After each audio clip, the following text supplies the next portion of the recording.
Mohi e motle wa lenaneo leo le ratang, lenaneo la Sesotho Sermons and Programs. O amohelehile hape sabateng sena se halalelang, sabateng sa Morena Modimo. Mme re dula o phuthulohile hobane o sebakeng se nepahetseng ka nako e nepahetseng. Ya ntseng a bua le wena, ya tla o tsamaisetsa tshebeletso ya letsatsi lena ke wa hao wa ka mehla, ke Thapelo wa Letete. Mme pela ka mona ke na le moreri wa letsatsi lena eo Morena Modimo a mo kgethileng ebe molomo wa hae tsatsing lena ke moruti wa rona ke ntate Martin Mohano. Ntate moruti a ko dumedise batho ba hao ke bana. Baholo batho ba batjha, batho kaofela ke a le dumedisa kaofela ka jeno ka lebitso la Morena wa rona Jesu Kriste. Ke thabile haholo hore ke kgutle hape ke a tseba ke le ka rera thero e nngwe e rileng, ba bang ba ntse ba emetse ke tlo tswela pele fela jwalo. Ke a leboga. Amen, amen. Re lebohile haholo ntate moruti ka introduction eno. Ha ntate moruti a sa tshilogole moe motle e re ke tle ke re o ko hopotsa hore re otla ka mahlakore a mabedi ka lenaneo lena la rona, re ka Facebookong, ka YouTubeong, mme ha e se le nako ena ko re o nke nakonyana o hopotse metswalle ya hao, bana beno, lelapa la hao, basebetsi mmoho le wena hore hey, nako ya lenaneo le monate lane la Sesotho Sermons and Programs e se e fihlile. Jwale ba tle se ke ba fetwa le bona ke ditaba tse monate tsena. E re ha ke tshilo jwalo ke hopotsa hape mohi e motle hore haeba o na le dikopo tsa thapelo kapa o na le dipotso kapa ditlatsetso therong ena eo moruti a tla re fe yona tsatsing lena, o tlo o di type le boteng moo o leng hona teng. Jwale tla re boleleng ba beke e tloe ra di sheba, re a di arabela. Ha re se re le mothating ona e re tle re inamise dihlooho thapelong mohi e motle, re tle re meme monga mosebetsi ona hore a re etelle pele ha re rapeleng. Ntate wa mehauhelo, ntate wa Morena le Modimo wa rona Jesu Kriste, ke rona bana hape sabateng sena se molemo. Ke iname ka pele ho wena hape Jehova, re tlile ho tlatla ga ditaba tse monate tseo re tshwaretseng tsona. Re re ntate re kopa o tlo ko bue le rona ka bomong, tlo ko bue le rona ka le sehlopha, ka le kereke, ka le setjhaba. Ditaba tseo re tshwereng e tle ke ebe tse relevant ho rona bohle. Ha o ntso bua le rona re kopa o seke wa lebala ena molomo wa hao eo mo kgethileng, yena moruti Martin Mohano, hore ntate le yena o nne o bue le yena pelong ya hae le mmeleng wa hae. Re kopa ha ho se ho le tjena ntate o re thuse pelo tsa rona di donofale le dikelello le mmele ya rona itukisetse ho tlatla utlwa ditaba tse monate tsena tseo re tshwaretseng tsona. Tsena ra di kopa re tshepile lebitso le matla la Morena le Modimo wa rona Jesu Kriste. Amen. Amen. Amen. Ha se ke tshilo tjena he ntate moruti e re ke fetisetse marapo ho wena. O na le ntho e kang 45-50 minutes ya thero maximum. Morena Modimo a be le wena. Ke lebohile ntate Letete. Modimo a be le wena o hlonafatse. Ke a le dumedisa kaofela mosong wa letsatsi le ka tlasa lebitso la Morena wa rona Jesu Kriste. Ke thabile haholo ka jeno hore le nna ke be yo a sherang lentswe la Modimo. Ke lebohela hobane Modimo ko o sa re bolokile, re ka be re ntse re ile ra robala boroko ba lefu jwale ka ba bangata ba latolwa ka motsotso o tshwanelwana o re ka be re le ko dipetlela ka malwetse a fapaneng. Ba bang ba ko dipoleke tse ba itswa ke rehabilitation center ba na le mathata a mantsi a e leng hore mmele wa bona ha o kgone ho amogela, mara e fela re kgona ho ka tla ra bua ka lentswe la Modimo, ra mamela lentswe la Modimo, re leboga Modimo ka tsohle tseo a re diretseng tsona. Mose wa letsatsi le ke a leboga ka memo e kgolo ya hore ke tle ke be sebogodisa lentswe la Modimo. Lentswe la Modimo ke le ke le ratileng, ke le ka le rata especially ka nako eo nna ke tlo inkela lona bjale ka lentswe le ke le ratileng. Ke godile ka nnete ka fasa batswadi ba nkgothaletsa lentswe la Modimo, mara ka nako tse dingwe ne ke a fela kerekeng ke kgotsofatsa batswadi, mara ke leba gore leetong la ka la bophelo go ile ga fitlhelela gore le nna ke ikgethele Jesu Kriste bele ka mopholosi wa ka. And ka ngwagola wa 1979 go ile ga diragala fela bjalo. Modimo a nsebeletsa gore le nna ke shebelle mangwalo ke ikgethele, and then le ka jeno ke ntse ke thabile ke tswela pele fela bjalo. Mosong wa letsatsi le ke rata gore ke hatele setlhogo sa rona, ke batla go bua ka dipontsho tsa nako ya bofelo. Ke batla go bua ka dipontsho tsa nako ya bofelo. Barutiwa ba Jesu Kriste ha ba bana le yena a ba bitsa, ba tswa mafelong a fapaneng, mesebetsing e fapaneng. Jesu o biditse batho ba ba fapaneng ka mesebetsi ya bona. Ba bangwe ba ne ba thea ditlhapi, ba bangwe ba ne ba tshwara matlotlo, ba tshwara ditšhelete, ba bangwe e be e le batho ba rutegileng haholo lentswe la Modimo. Jesu Kriste a ba bitsa go tswa mafelong a fapaneng, a ba biletsa mosebetsi o moholo o a ba fileng ona. Ha Jesu Kriste a se a fihlile a le gona ka mo hare a bona, a ba rerela. Taba ya go gutla gabedi ga Jesu Kriste ha ya ka ya utlwala hantle mo go bona. Bona ba ne ba naganne gore Jesu Kriste o tlo tlhoma mmuso hodima lefatshe le. Ke ka baka leo le marena a mangwe a lefatshe a ile a tshoga ha utlwa go thwe Jesu Kriste go la le ngwana yo a belegweng, ngwana ya a belegweng, ene ngwana o ke kgosi. Bo Herode le marena a mangwe ba ile ba utlwa ba sa ikutlwe monate ka baka la gore e le marena, mara go na le morena o mo o tswetsweng. Ba nana gore Jesu Kriste mohlomongwe Jesu Kriste o tlo tlhoma mmuso wa lefatshe le barutiwa ba Jesu Kriste jwale ka ge ba ne ba ntse ba tsamaya le yena, ba ne ba sa tshwara thuto ye hantle gore Jesu Kriste wa ba bolella gore go nna le nako eo e leng gore o tla bapola ka yena ko sefapanong. O tla ba le ona re madi wa gae a tshologe. Jesu Kriste a sutliwa go ya ka mokgwa mangwalo a ile a bolela ka teng.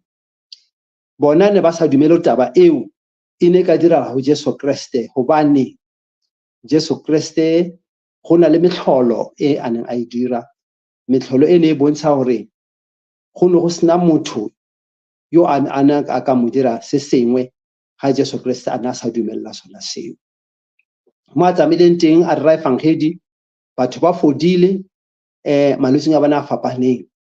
Go na le metlholo e diragetseng e leng gore ba e bone ka matlho a bona. Ba bona Jesu Kriste bele ka setse a tlile lefatsheng, o setse a tlile sa hae gore a tlhome mmuso. Bona e leng barutiwa ba Jesu Kriste e tla ba matona a magolo, mohlomongwe ole e be motshwara matlotlo, ole e be ministera wa sportso, kapa ole e be ministera wa eng jwale. Ba ne ba ipona fela e le batho ba e leng gore ba tla ba batho ba go hodima lefatshe. Mara ka motsotso re bolelang ka ona, re bolela ka dipontsho tsa go tla ga morena wa rona Jesu Kriste. Ga ba bona thuto yeo e leng gore Jesu Kriste o ne a ba bolella gore o a tla gape, o tlo boya gape. Jesu Kriste o tlo bapolwa a shwela dibe tsa rona. Jesu Kriste o tlo boya gape. Ha thuto e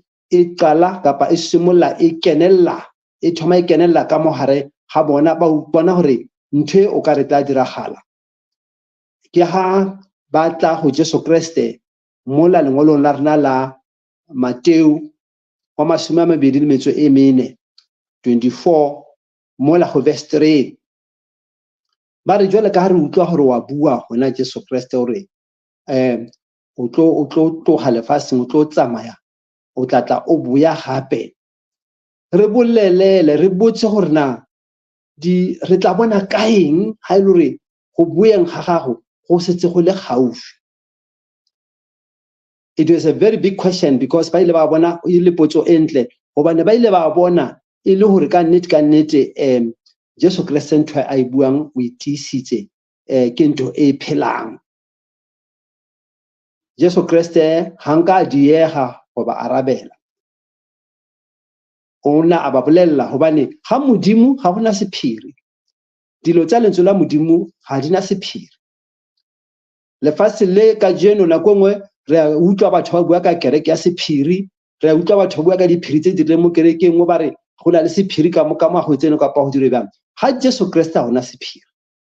Jesu Kriste hanka fitla hore ditaba tse di utlwe ke ba bang fela, o ne a batla hore ditaba tse di utlwe ke batho kaofela ha bona batho ba ba ka ba le gona re ba ka memela ba utlwela hore na go diragala bjang. Wa ba arabela mo tebaneng ya boraro wa ba botsa potso eo, ga ba botsa potso eo Jesu Kriste o ba arabela phatlalatsa. Ke rata hore karabo a fileng barutiwa ba gage le rona e ntse e le ya rona ka jeno. Ke ka baka leo ba lentswe la modimo ke lentswe la modimo ba le dikgwediso ka moya wa modimo ga la ngwadiwa ka o rata ha rona le ngwadilwe ka o rata modimo re e fangedi ya mmušo wa modimo e kgona go phatlalla lefatsheng kaofela ga lona. Ha arabela mola go thoma mola go verse 4 a ya ka ko tlase dipontsho tsa go tla ga Jesu Kriste Jesu Kriste wa boa a se dipontsho tse e leng gore ha se dipontsho tse e leng gore di tla dira, a se dipontsho tse e leng gore di tla a se dipontsho tse e leng gore di tla ba le gona re di bele thata ba yes gona ntho e tshwenya mola ke a leboga. Dipontsho tse ha se dipontsho tse e leng gore re ka di fetsa, re ka se ka ra di fetsa kaofela ga tsona dipontsho tseo. Motlhomo ka jeno re ka no betsa tse pedi tse tharo fela gore re bone gore na dipontsho tseo ga di diragale na.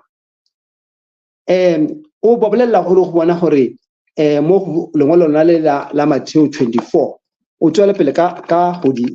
tlhakisa dipontsho tse a bolelang ka tsona, o re le tla utlwa ka medumo le dintwa, le tla utlwa ka medumo le dintwa, mara ha a ya ka yona go tlase o re ha se bona bofelo ke gona maqalo a bofelo. Le tla utlwa ka medumo le dintwa. Bjale ha re utlwa medumo le dintwa ka jeno ha re makalo ba ne lentswe la modimo le boetse fela bjale. Re utlwa dintwa tsa kwa bo Russia le dintwa tsa gona kwa bo Ukraine le dintwa tsa kwa Palestina kwa lefatshe le le halalelang le dintwa tse re na le tsona hana mo bo Afrika, dintwa tse di leng gona na kwa mafatshe a tshwana le bo Ethiopia le mafatshe a tshwana le bo kaofela mafatshe a le a kwa Afrika. Ha re bona dintwa tsona tseo di diragala a re makale, re a tseba gore di bontsha gore Jesu Kriste se tsala gaufi le go tla. And ha tswela pele ka yona mola o re le tla bona ka ba profeta ba bantsi ba maaka, ba profeta ba bogata le tla ba bona ba tla tlala gotlhe. Seo se bontsha gore he go thwe moprofeta o hona, moprofeta o watla, moprofeta o ka ra batho, re tla tshwana ko rena moprofeta wa modimo ke moprofeta ya dutseng ke a emeng bjang. Go na le dintlhanyana tse pedi tse di tlhalosang gore moprofeta wa modimo e ka ba moprofeta o bjang. Ga motho go thwe ke moprofeta le sene le motlhakisa ka lentswe la modimo gore na a ka ba a boloka ditalo tsa modimo, a ka ba dumela go Jesu Kriste, a ka ba boloka jwale ka re tlhalositse gore a boloka melao wa modimo, e ka re boprofeta ba bontshitseng ke bona kapa boprofeta ba teng bo tsamaisa lentswe la modimo fela bjale kore a se ba profeta ka moka kaofela ba re ka reng ke ba profeta ba e leng ke ba profeta ba lokileng, mara e fela moprofeta ba profeta ba bantsi ba tla ba gona, go tla ba go tikola Jesu Kriste ka kwa kola Jesu Kriste ka kwa kola Jesu Kriste o fodisa batho Israel kaofela tsona. Mara ga Jesu Kriste a ke rata o tlhalosa gore ga gona tlhakatlhakano, and boprofeta bo re bona matsatsi a ka jeno re fumana le gore go na le tlhakatlhakano, and go na le boprofeta bo profetelang gore motho yena ka bo yena a ikukele something go motho o mongwe, go motlhomo ba re motho a tlogele mosebetsi a tla sebeletse modimo ka nthe ba nyaka gore ba tla ba mo tseele tšhelete a tla e fumanang ha a setse a fumane pension fela bjale baprofeta bao ha ba seno go dira fela bjale ba setse ba disappearile fela bjale go tla ba le baprofeta ba bantsi ba maaka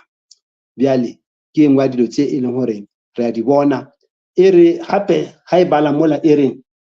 e tla ba gona mo lengwelong lona le re bolelang ka lona Matthew 24 re thebela ka yona ko fase ko tlase kwa e re go tla ba le malwetsi le mafu a mantsi ka jeno ka nnete malwetsi le mafu a teng a mantsi re ka se ra ba ha re bone gobane beke le beke re a boloka letsatsi le letsatsi batho ba tšhakelwa ko sepetlele ba etela ko sepetlela ba tšhakelwa ko sepetlele batho ba kula ba bangwe ba kula ba ntse ba le kwa magaeng bjale lentswe la modimo ha le re go tla ba le malwetsi a mantši go tla ba le mafu a mantši seo se re bontsha gore na re ke re tlhokomela gore na malwetsi ao a tswa a le kae gobane ka mara lentswe la modimo le re ga re ja re nwa re dire dilo ka go fela ga tsona a re direng gore re tumiseng lebitso la modimo re seke ra ja ra nwa re thabisa rena mara sene re tumise lebitso la modimo fela bjale lentswe la modimo le re go tla ba le mafu a mantši godimo a lefase and then yela ya dintwa ke ela e reng ke dintwa kumola verse 6 and then e re ha ya ko pele e tswela pele go tla ba baprofeta ba maka ke mola go verse 11 and then ha e tswela pele mola e re go tla ba le mafu a mantši ke tlhalositse le malwetsi a mantši and then e re go tla ba le ditlala godimo a lefase ditlala di ka mefutafuta ya tsona ka nnete ditlala di gona mo e leng gore le ga le re wena o ka bona le dijo tse e leng gore o sho ya re o tla dija mara ba bangwe a ba shoka ka mmele o ba tla ba o fumana ka nako e tlang e re go tla ba le ditlala and then batho ka nnete ba tla ba le ditlala batho ba batla mesebetsi a ba kgone go fumana mesebetsi ba bangwe ba digelwa mesebetsing ba bangwe ka nnete ga gona ntho e ba ka e dira ditlala di tla ba teng fela jwale bjale lentswe la modimo la tlhalosa gore ditlala ka nnete di tla ba teng go tla ba le dithoromo tsa eng go tla ba le dithoromo tsa lefase ditshikinyego tsa lefase kwa le kwa gona bjano ga o ka lebela lefaseng go na le mathata a mantsi a diragalang mafaseng a bo the Philippines ka kwa go na le tse ba ke di-volcano eruptions mafaseng a mangwe a kwa bo Japan ka kwa nakong o ka ba re lefase le a thuthumela that is why le ba ga di-building tsa bona ba ga ba tsewa dilo tse tshwanetse tsa di-equity di be gona gore ga di-building ba di agile di tsitsinyega tse dingwe tsa teng le seke tsawa and then dilo tseo ka go fela tsona ke dithurumo tsa lefase di a diragala so ke engwe e bontsha gore ke nako ya bofelo e leng gore lentswe la modimo di a bontsha gore Jesu Kriste o setse a le gaufi le go tla and then mo engwe ya teng mo e bolela gore e re ka nako ya bofelo ke verse 12 mola verse 12 e re keng a bolela mola e re ka baka la go ata ga bogopo godimo lefase e re lerato la ba bantsi le tla fela lerato la ba bantsi le tla fela lerato la ba bantsi le tla fela malapeng le tla fela dikerekeng le tla fela di-communityng le tla fela go tla go batho ba sepelang gona mo ba leng gona ka baka la go ata bogopo ka jeno batho ba bantsi ba se ba tshaba o ka thusa batho ba bangwe gobane ba tshaba go thusa batho ba bangwe ka baka la gore motho mo ka re o thusa motho kante ka o sane motho ola ke ena yo a o bolayang ka baka la go ata ga bogopo godimo lefase mathata a mantsi a dira lerato la ba bantsi e be le tape o fumanele gore batho ba se tlhole ba na le lerato a ba se tlhole ba na le lerato la go thusa bjale ke ha Jesu Kriste a tswela pele ka go arabela dipotso tse batho ba ne ba tla o di tseba gore na go tla bonala ka eng gore na Jesu Kriste wa tla wa ba tlhatholela taba eo gore ba tsebe gore modimo lefatshe o tla diragala eng. Bjale ha re bona dilo tse di bolelwang di diragala, re sentse re lo tseba re modimo a rena ke modimo a nnete, ke modimo wa maruri, ke modimo yo e leng gore re ka mo tshepa gobane tse a di boletseng di diragala fela bele ka ga di boletswe. Bjale ha se buka e fela ya Mateo fela e arabelang dipotso tseo tse e leng gore dipontsho tse di tla dira modimo wa lefatshe. Ha o bala ko Timotheo wa bobedi chapter 3 verse 1 to 5, le hona mo o ka phaola dilo tse pedi tse tharo tse e leng gore Jesu Kriste wa bolela gore di tla diragala modimo wa lefatshe ha Jesu Kriste a se le gaufi le go tla. Ha o bala mola o tlo fumana le gore ka nnete ha e bala gona mola 2 Timotheo wa bobedi ga le wa boraro temana ya mathomo o fihla ka ya botlhano mola e re tsebang gore nako ya bofelo go tla ba le mathata a mantsi modimo wa lefatshe. Ke le gopotsa fela bagaetso batheletsi gore ha lentswe la modimo le kgweditsweng ke moya modimo le belela gore go tla ba le mathata a mantsi modimo wa lefatshe, ke taba e kgolo e leng gore re sene re itlhokomele. Motlhomong mantswe a tla bolelwang mo ke mantswe a e leng gore a feta ka mogore ka tlhalosang ka teng, gobane rona batho ba lefatshe nako nngwe a rena enough, a rena mantswe a enough a e leng gore re ka kgona go tlhalosa ditaba ka hona. E re temana ya e thomo e re batho e tla ba batho ba ithatang. A ke tshepe gore go na le bothata ba go ithata. Ga o ithata it's not a problem ga o ithata,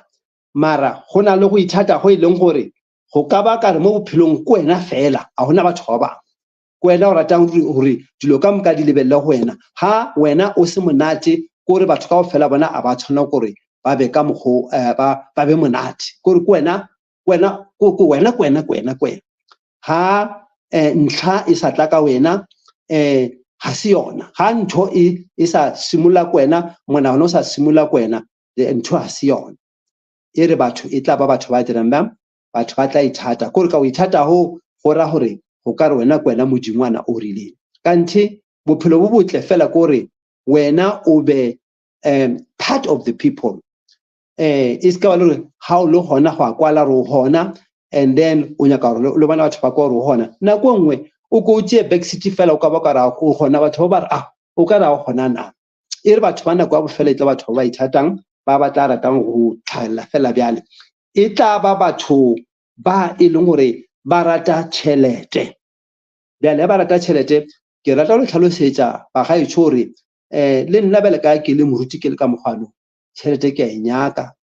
and then gobane o na le tšhelete o kgona go dira dilo tse dintši, o ka kgona go ithekela sela le sela, o kgona go ithekela sela le sela. Ha o na le tšhelete wa kgona go dula comfortable. Mara lentswe la modimo le re batho ba ratang tšhelete, ha o rata tšhelete e tlhalosa gore o ka ba wa dira diphoso kgatlholo le lentswe la modimo gore o fumane tšhelete. As long as o fumana tšhelete ga go kgathalatse gore na o rekisetsa batho eng, o fa batho eng. Re tla tshwana ke gore re tlhokomele gore dilo tse re di fang batho ba dilo tse di phedisang, re se ka ba fa dilo tse di bolayang. Go na le batho ba bangwe ba rekisa diritibatsi, go na le batho ba bangwe ba rekisa metsi a leng gore ga o a nwele wa teka wa losa balance ya gago. Go na le ba bangwe ba rekisang dilo tse e leng gore ka nnete di kgatlhano le lentswe la modimo, tse e leng gore re a di tshela ka mara dinko tsa rena. Mohlomongwe go na le dilo tse dingwe tse re na le tsona tse e leng gore di dira di kgatlhano le lentswe la modimo. Ke tshepa gore mohlomongwe ke a utlwala hantle gore o ka se kwa tsamaya wa rekisa dilo tsona tsewe tse e leng gore ke diritibatsi, o rekisetsa batho ba bangwe gore wena o fumane tšhelete o bo motho a humileng. Modimo wa bolela gore batho bao ba rekisa dilo tseo di sa lokang o tla tla a sebetsana le bona fela bjale. Mara e fela mohlomongwe bangwe ba lemo gore dilo tse ba ka ba dirisa ke dilo tse di phoso tse di bolayang, mara modimo ke modimo yo e leng gore o lebeletse gore bana ba gae ba phele ka ntle le mathata. Ke engwe dilo tseo sene re itlhokomele gore ka nneteng ha re rata tšhelete kore re rata go fumana tšhelete ka go dira dilo tse di tlotseng molao wa modimo. e re bana ba ka se ke ba tlhompha batswadi ba bona, bana ba ka se ke ba tlhompha batswadi ba bona ka yona tsela yona iwe bana ba ka se ke ba tlhompha batswadi ba bona, and then bana ba ka le batswadi le bona ba sentse ba bone gore ba tlhomphe bana gore le bana ba tlhomphe fela jwale ke a rapela ke re o ka re modimo a ka re thusa gore re tlhompheng bana ba rena le bana ba re ba sa re tlhomphe e se ka ba ile ka baka la ba re tlhomphe ka baka la gore rena batswadi ra ba tlhomphe re tlhomphane fela bjale re ra re tlhomphane fela bjale e tle be lebitso la modimo le le re mafelelong le tla tumiswa ka baka la re ditlhompho di le gona fela bjale maitsebo a letsatsi le rata go hopotsa gore he le bona bana ba tswile tseleng bana ba dira tsela le tsela ba sa tlhomphe batswadi lentswe la modimo le boletse gore taba mfuto o e tla ba lona re ka diragala taba mfuto e ka diragala gore bana ba rena boprofeta ba diragala ka bona, and then bana ba ka se ke ba tlhompha batswadi ba bona ke ka mokgwa Timothy a bolelang ka gona e re ga e bolela e tswela pele mola e re batho ba bangwe ba tla ba le sebopego sa borapedi mara ba gana le matla a modimo ba na le sebopego sa borapedi ga o ba lebelela ha ile batho ba e leng gore ke batho ba modimo mara batho ba le a se gore ba rata modimo ka tsela e re naganang ka yona o ka ba le di-uniform mo dikerekeng go a ba le tsa mefutafuta matsatsi a mamotlha go na le di-uniform tsa bontate go na le di-uniform tsa bomme o tla utlwa ba re ke bomme ba seaparo ke bomme ba seaparo le bontate ba seaparo fela bjale batho ba ka nnete e santse re ba be le seaparo ka ntle ba be le seaparo sa modimo ka gare go tla o thusang gore o apare seaparo o be mme wa seaparo mara o fumane le gore ditiro tsa gago ga se ditiro tse di lokileng gona kwa le o tla fumana batho ba na le thekgwana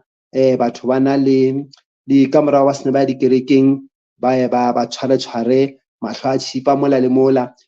ba re gape a modimo a o dio neela dilo ka go fela ga tsona o tla kereke ga o le a modimo o dire sela le sela mara nako ngwe ka nna wa ithabisa wa dira bjale ke yona eo e re ba na le sebopego sa bodumedi mara ga ba dumele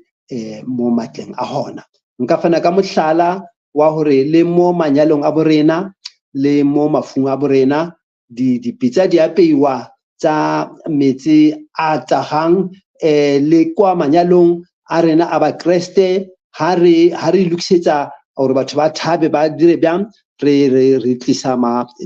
mabetlolo a tla dirang gore bana batho ba ske ba re ba monate mara ha botsebotse ke ba ka fasa dai fela bjale lentswe la modimo le re ba na le sebopego sa borapedi mara ga ba dumele matleng a sona e re ga o tswela pele kana e re batho e tla ba batho ba e leng gore ke dikhwirikgwiri highlands ke dikhwirikgwiri tsa batho motho a ka nna o rekisa tsa malo wena motho a ka nna a o rekisa wa se ke wa tseba gore na ga botsebotse ditaba tsa gago di utlwaetse go mang nna mo ditaba tsana tseo ka fela tsona e re batho ba batla ba tla segoro batho ba tla lwela di-position kwa mesebetsing ene ba lwela di-position ba ka lwela di-position ka tsela e leng gore nako e nngwe he ba bona gore o motho e ka re wa ba phala o dira bjang ba ka ba organize gore ba o tlose hodima lefatshe ba o tlose tseleng gobane wena o tsamaisana le bona fela bjalo ka baka la gore batho ba batla o tshwara maemo a godimo ba o tlosa wena gore ba tle ba tseye maemo a tshwane le ona ao ke tse diragalang matsatsing a ka jeno ba bangwe ba berekisa le boloi bo bo rileng ba ka o tshelela ka poison ka mara dijo ba ka o tshelela gore dilo tsa ntho ya bophelo ba bo kopano se ka tse gore ka dira bjang ke tsona tseo tsa lwela di-position ka tsela tse di fapaneng bjale lentswe la modimo mo le a bolela gore ga tsona tseo le bona diragala le no tseba gore nako ya bofelo e se e fitlhile gana kwa mesebetsing ke ditlhakatlhakano gana ka mo malapeng ke ditlhakatlhakano gana kwa dikerekeng le ona ke ditlhakatlhakano fela bjale gobane batho ba lwela maemo fela bjale ga ile bona tsona tseo di diragala batho ba lwela maemo a le tsebeng gore ke e nngwe ya dilo tse di bontshang gore Jesu Kriste wa tla bjale letsatsi le letsatsi tsona tse se ke di boletse dilo tsa teng ke dilo tse di diragalang bjale ka ke le tlhalositse ka re modimo ga se modimo wa sephiri re sene re bue re tle re ithute gore na ha modimo a re tsebisa dilo tse o re tsebisetsang pele di ka diragala of course modimo mo o ne a khotsofatsa barutiwa ba hae hore barutiwa ba hae ba phele ba ntse ba lebeletse gore ka nnete dilo tsa mofuta wa diragala ba tla feletsa kae le rena bjale ka ga barutiwa ba Jesu Kriste ba bile ba robala boroko ba lefutse dingwe tsa dilo tse di soka di diragala ebile le rena re tsere beitšhene mo bona re tsere sefapano mo go bona re tsere gore re tla sepela le bona ke tshepa gore ke tsa rona re sentse re tswele pele ka go tsweletsa lentswe la modimo gore batho ba tsebe gore ga ba bona dilo tse di diragala matlhakore a rona ba seke ba makala a ba tsebe gore ka nnete go boeng ga morena ga rona go setse go le gaufi modimo o re file ditaba tse ha re fela gore re di tshware mo go rena wa Roma gore re ye lefatsheng ka moka gore he batho ba maketse gore ha botsebotse se se tlankeng hana bjale ha le lebella weather e fetohile go na le ntho tse ba re ke di heat waves tse di bolayang batho go na le dipula tsa merwalla tse di thologang hona mo ke le hona mo lefatshe la Gauteng o ka fumana re ka ntlheng ya Gauteng go bile le di storm go ba le di kgogola o tshwana maloba fela ka mo Centurion ke kutlwe ba re mosadi o mongwe o ile a thusiwa e le koloi ya ile a gogolwa a kitse rena mosadi wa batho o phulogile a ba mo thusa mo metsi a gola batho gona ka mo nna ke ka mo ke dua ka keno ka mo Midrand ka mo ha se kgole le mo mara le ba bang somewhere ba kopana le mathata a tshwana le wana ao le batho ba maka rona nka re di gogole ka mogwaona nako go a fisa ke heat wave nako go se go a bata nako e nngwe go se gona dipula go se gona go dilo di fetogile ka mo go di fetoleng ka teng bale moso wa letsatsi le ke rata go le gopotsa bana be sore modimo o rata gore re bule matlhwarna re bone gore go tla ga morena wa rena go setse go le gaufi re rumilwe gore re le faseng ka moka re rumile excuse me gore re le faseng ka moka re efangedi ya mosho ma modimo re ba tsebise gore ditirelo tse kaofela tse di diragalang di a bontsha gore Jesu Kriste o se le gaufi Jesu Kriste o se tsa batametse wa tla ena ha tlile o tlo a thola batho ya ka mogwe ba kile ba sebetsa ka teng re senya re ko mesebetsi mo re sebetsang teng mo malapeng a rena mo re phelang teng gona mo la re kerekang gona a re tsebiseng batho go na le motho yo mongwe o kila mpolela o tsamaya kereke a tswa kerekeng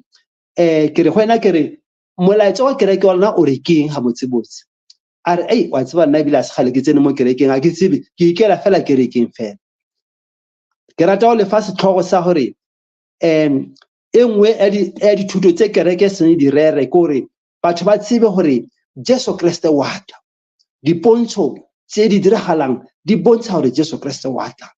ga di diragale fela re ya gaufi le bofelo ba lefatshe mo Jesu Kriste a tlo boyang a tla a tlhola batho go ya ka mogong ba kileng ba sebetsa ka teng bjale moso wa letsatsi ke a rapela gore bjale ka ga modimo a re file a re tsebise ditaba tse re ska ra di tshwara mo gorena ka leleme la rona la Sesotho go thwa o se kwa boela le ditaola badimo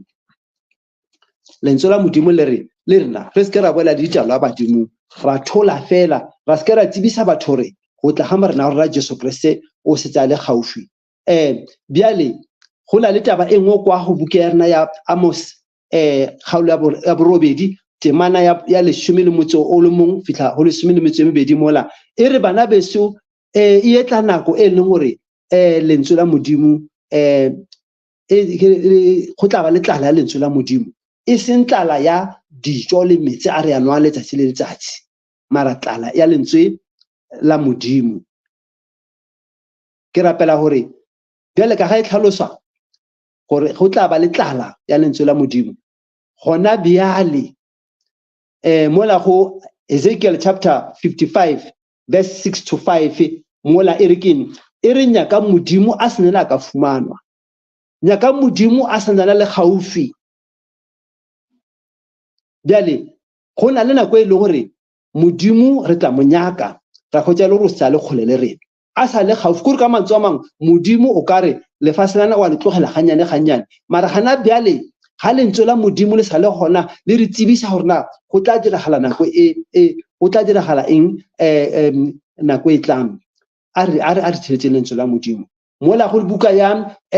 Daniel chapter 12 verse 4 le yona ya tlhalosa ere batho ba tla ere buka ditaba tsa tse ke le influence tsona profeta ba Daniel a re botsang ka o tla ga morena wa Jesu Kriste la bodimo la fasa di bolela di bolela di reng di re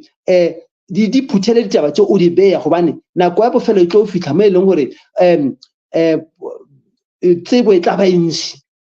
and then le tsebo e le ntsi ere batho ba tla ya godimo lefase ba patlana le gore ba ka tseba rena nnete e sepela bjang and ka nnete tsebo ya tile lefaseng a ke batlo le bolela maka tsebo ya tile ka jone ba tla bolela ka o sane pula tlang pula e ka se yana and ka o sane ba tla bolela gore go tla ba profeta gore go tla direla eng ka jone go la le bo GPS ke mo profetanyana o mo o profetang tsela batho ba bantsi ba tla ba rata gore profeta re tla tsamaya bjang mo tseleng mara mola GPS engwe e khotla fela ya o profetela tsela re tsamaya le ka mogo ya ba o fitlhisa mo yang teng dilo tse ka fela tsona di bontsha gore tsebo e setse ya tidi so ke dilo tse e leng gore di tla dirala ka nako a bofela gore tsebo ya rena e setse e atile and tsebo ya rena ka nnete batho ba se ba ithuta ba apara diburabura tsa mefuta-futa ba bantsi ke dingaka di-doctor ke a bolele ka wena ntate le titi ke bolele ka wena ka ro doctor ka mowe batho ba tla ba doctorate ya mathomo le doctorate ya bobedi batho ba tla rutega batho ba tla ba di-specialist batho ba tla ba tseba dintho tse dintsi ka nnete tsebo e atile godimo lefase and lentswe la modimo le tlhalosa gore nako ya bofelo ka nnete go tla ta tsebo bjale tsebo ye ke tshepa gore a e be tsebo ya ditaba tsa modimo re ba le lentswe la modimo re kgone go bona gore na modimo o re keng and re kgone go bona modimo ka nako yeo a santsane ka dira ka nako yeo e le gore modimo o santsane a ka fitlhelelwa nna ke tshoga gobane ge go thwe re batle modimo a santsane a le gaufi kore ka matsoa mo e mpontsha gore modimo o ntse a tloga ganyane o ntse a tloga ganyane mo go rena and then mo e leng gore o tla ba gole ka Setswana ba re tla ba gakala modimo o tla ba kgole le rena ra se ke ra tseba gore eng keng bjale ga re tlo tlhoka modimo maphelo a rena re sa sepele le modimo re tlo ba batho ba ga manama gobane ga modimo a setse a tshwile ka mara rena ke tshepa gore lefase le la borena e tlo ba lefase le e leng gore le tletse mathata a mantši gobane mesebetsi e diragalang e sena modimo ke mesebetsi e bontshalang gore ke mesebetsi ya lefifi ke rata go gopotsa gore bana beso Satane yo e leng gore o ile a fenywa ko le godimong a ba a felwa le ke madulo a tla mo lefaseng le mangwelo a gage ba re o gotsi mangwelo a ka lekanang 1/3 of the heavenly angels bela ke tse gore na mangwelo a le godimo ke a makae mara 1/3 ke palo e kgolo and le yena ya ba Satane ba moeteledipele wa bona bjale bona ba aware ba tseba gore Jesu Kriste wa tla and ba tseba gore bona ba se ba fitlhe mo e leng gore ga go sana ka mogo ba ka sokologang ka gona Satane ke rata go tlhalosa gore mo le bangolo ya gage ke bona chance ya bona e ne le mo la pela sefapano go pele Jesu Kriste a tla tshwara gore ba ka ba le ona chance gore ba ka sokola dilo tsa fetoga mara gona bjale ga e le bona ba se ba tswaletswe ka ntle mara e fela ke rata go le tsebisa gore Satane ga a batle gore a tla a latlhege a le mong o rata gore a tla a latlhege le batho ba bantsi ke ka baka leo a tsebang gore nako e fetile ke ka baka leo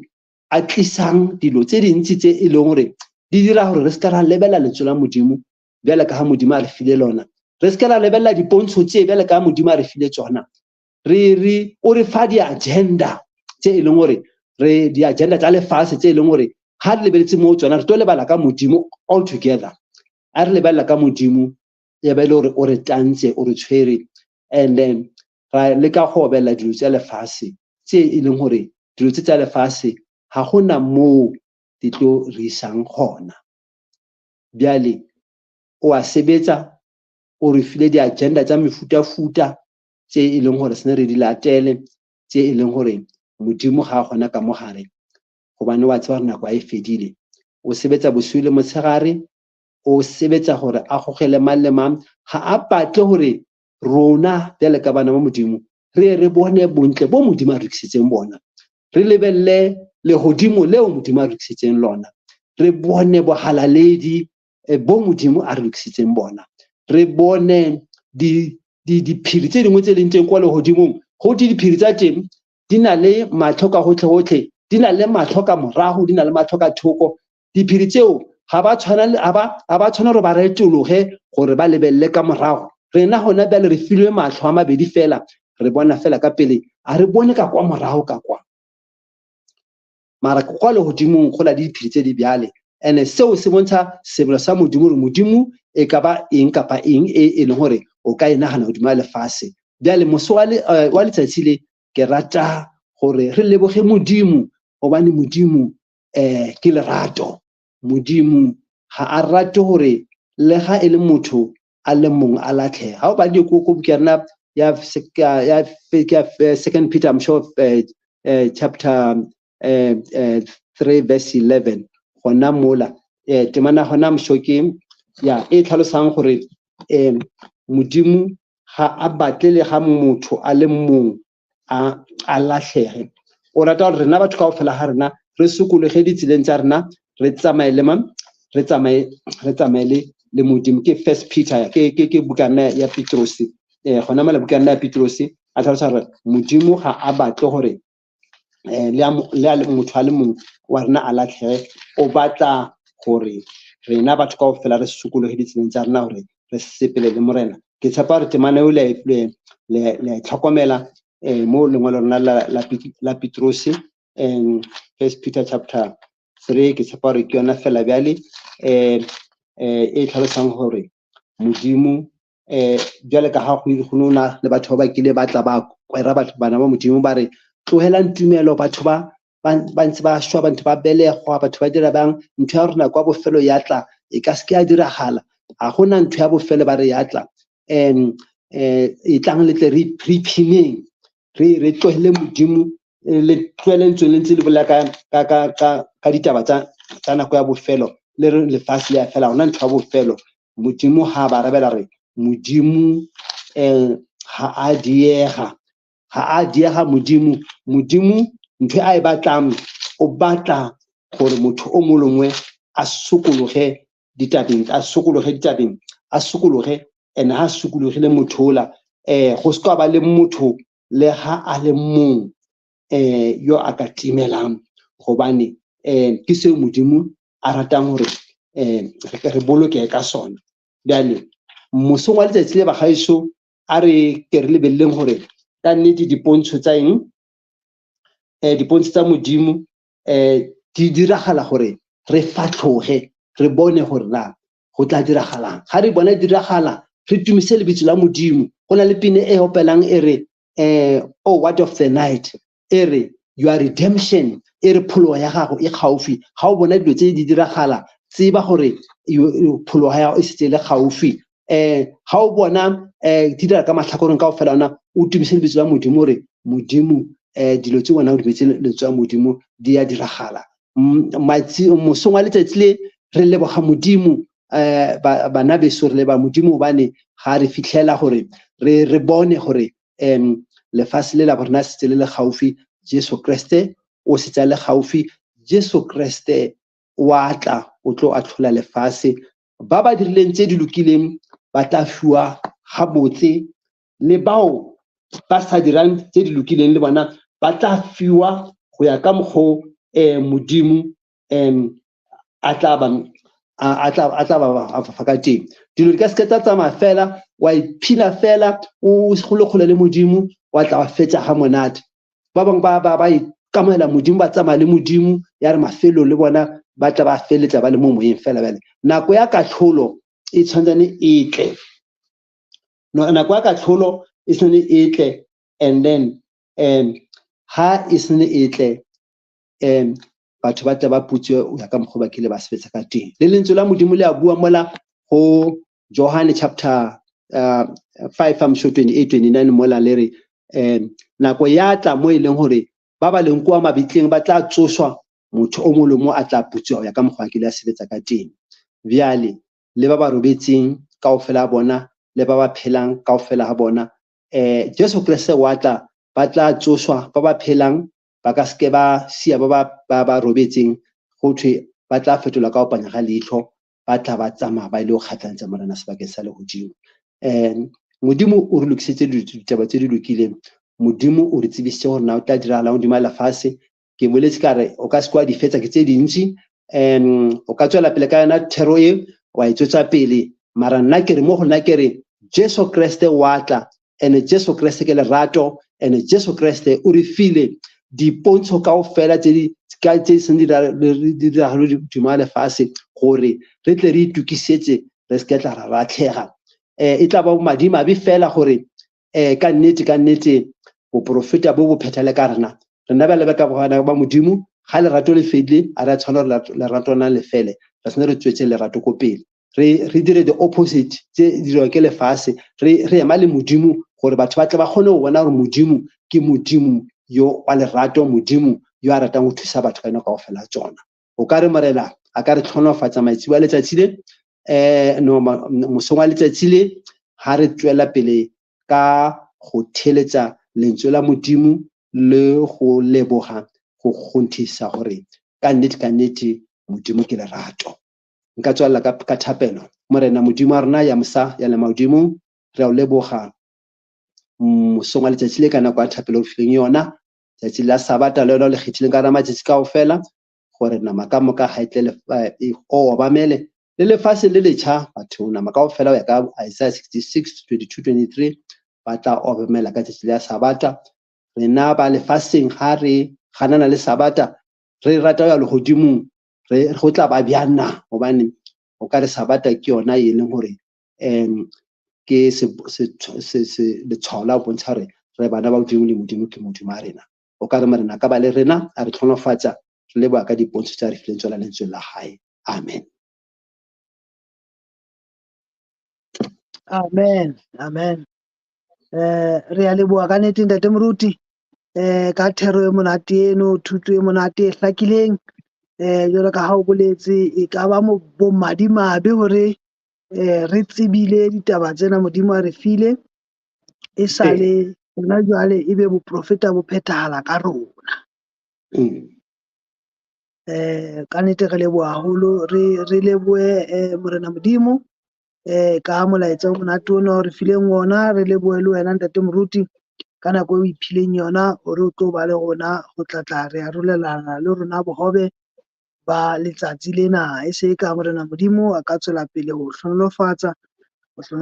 lelapa la hao le mosebetsi wa hao wa boefangedi. Ka nako ena ke ntate moruti ka nako ena re ke lebohe le wena mmohi e motle wa Sesotho se mong se a dulang a re tsheditse ka dinako tsohle. Ke re re a leboha re dula ka nnete re hlonolofetse ka nako eo re nang le wena ka dinako tsohle beke le beke ha o ntso o re mamela o ntso o re latela, mme ntse re bona le di-comments tsa hao le ditlatsetso tsa hao maboteng moo le mona teng. Re a kgothala ha o ntso o re latela. Ha morena Modimo ha moruti wa rona a sa re fihlisitse mona a sa bile a rapetse ke ho bontsha hore re fihlile pheletsong ya thuto ya rona letsatsi lena. Re tshepa hore mohi e motle o natefetswe. E re ke nke monyetla wa hore ka nako ena ke lebohe moifo wa heso wa Sesotho Sermons and Programs o ntsong o ena le nna ka morao ka mona o ntsong o hlophisetsa ditaba tsena tseo di fumanang beke le beke. Ke ntate Seiso Mokwediti, ke mme Mmamojela Selebalo le ntate Moribe Lethapa. Ke a le leboha baholo ba ka mosebetsi o ntsong le o etsa le re tshehetsa. Ya ntseng a re ho wena madume ho fihlela nako e tlang ha re teana. Ke nna wa hawa ka mehla, ke Thapelo wa Letiti, Letiti la mohale, mohale wa mokgatjhane. Re na Modimo a be le wena.